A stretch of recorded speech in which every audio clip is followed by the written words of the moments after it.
Welkom.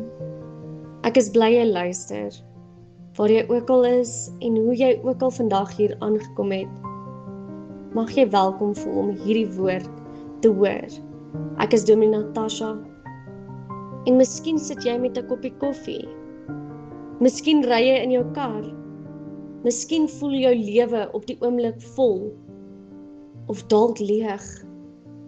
Vandag wil ek jou nooi om net vir 'n paar minute stil te raak en saam te luister na woorde van Jesus wat alles omkeer van wat ons dink ons weet oor seën, sukses en 'n goeie lewe. Ons teks kom vanuit Matteus 5. Woorde wat Jesus die heel eerste keer hardop gesê het toe hy begin het om mense te leer wie God regtig is. Dit begin met die bergrede. Toe Jesus die menigte mense sien, het hy teen die berg opgegaan. Nadat hy gaan sit het sy disippels na hom toe gekom en hy het hulle geleer en gesê: Geseënd is die wat weet hoe afhanklik hulle van God is, want aan hulle behoort die koninkryk van die hemel. Geseënd is die wat treur, want hulle sal vertroos word. Geseënd is die sagmoediges, want hulle sal die nuwe aarde ontvang. Geseënd is die wat honger en dors na wat reg is, want hulle sal versadig word. Geseënd is die wat barmhartig is, want aan hulle sal die barmhartigheid bewys word. Geseënd is die wat rein van hart is, want hulle sal God sien. Geseënd is die vredemakers, want hulle sal kinders van God genoem word. Geseënd is die wat vervolg word, omdat hulle doen wat reg is, want aan hulle behoort die koninkryk van die hemel. Geseënd is julle, wanneer die mense julle ter wille van my beledig en vervolg en valslik al wat sleg is van julle sê. Wees bly en verheug, want julle loon is groot in die hemel. Hulle het immers die profete voor julle net so vervolg. Tot sover. Julle, die Bybel sê, Jesus het die skare gesien, teen die berg opgegaan, gaan sit en toe begin praat.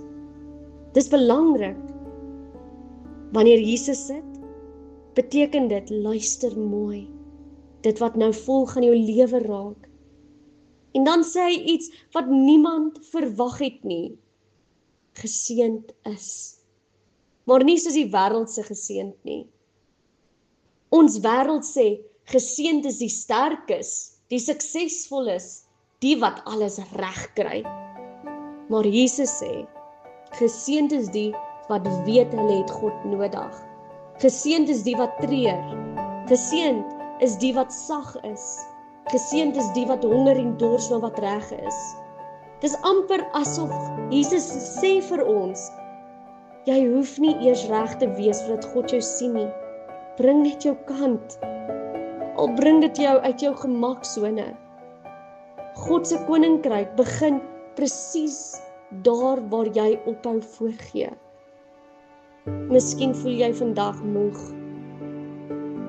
Miskien is jy teleurgesteld in jouself, in ander, dalk selfs in God. Jesus sê, jy is nie buite God se seën nie. So wat beteken dit vir jou? Wanneer jy sag bly in 'n harde wêreld, leef jy reeds volgens God se koninkryk. Wanneer jy vrede maak eerder as wen, lyk jy soos God se kind. Wanneer jy diep binne-in verlang dat dinge reg sal wees in jou lewe, in jou huis, in hierdie wêreld, is God reeds besig om in jou te werk. Hierdie woorde van Jesus is nie bedoel om jou te oorweldig nie. Dis 'n uitnodiging om anders te leef. Nie harder nie, maar dieper. Nie perfek nie, maar eerlik. As jy wil groei, as jy wil leer om jou lewe stadig te laat vorm deur God se lig, dan is jy welkom. Nie net vandag nie, elke keer wat jy weer luister, wat jy weer jou kant bring.